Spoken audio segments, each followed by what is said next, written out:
Facing our leadership challenges. One of our challenges at the Unitarian Universalist Congregation of Cleveland is recruiting people into leadership positions.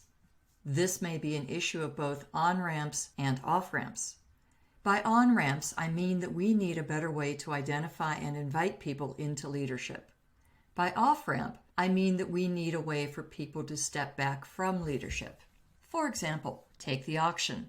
I ran the auction for 2 years and really enjoyed doing it.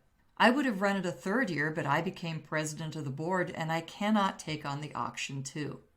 I asked for volunteers, but had no takers. I have had people tell me how much they love the auction, how important the auction is for stewardship, how much fun they have attending it, and how much they enjoy attending the events they win. But no one apparently enjoys it enough to be in charge of it. One of the things that people have said to me about not finding someone to take over the auction is, well, if no one wants to do it, maybe it's not worth doing. I'm not comfortable with that as an answer. I'm not comfortable with that serving as a model for leadership, that the only things that matter are the things that easily attract eager volunteers. We need to find ways to identify and develop potential leaders without scaring them off. We also need to make their time as leaders feel worthwhile. We also need to give people an exit strategy. That means doing some succession planning. If our leaders feel that they can't give up one thing that they are doing, they are unlikely to take on another leadership role. We cannot ask people to continually take on additional layers of leadership without giving anything up. We also need to allow people and encourage people to take care of themselves and take breaks from leadership.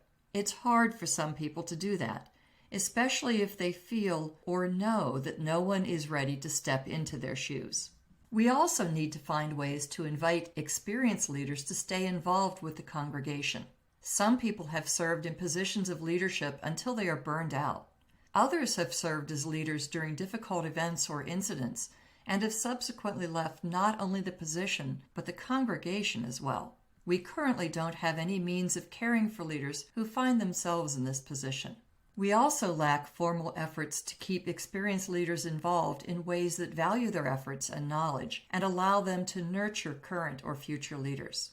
We need to be cultivating a co-creator culture, a place where people actively shape events they go to or they help organize them. They invest their energy, time, and money into the organization because they feel that this community is also partially their own organization and therefore their responsibility to push it forward. Everyone has a responsibility to contribute. Service should be the norm and not the exception. We see this issue most acutely at the board level, but this is not a board issue. It's an across-the-board issue. The Leadership Development Committee has an opportunity to address these issues.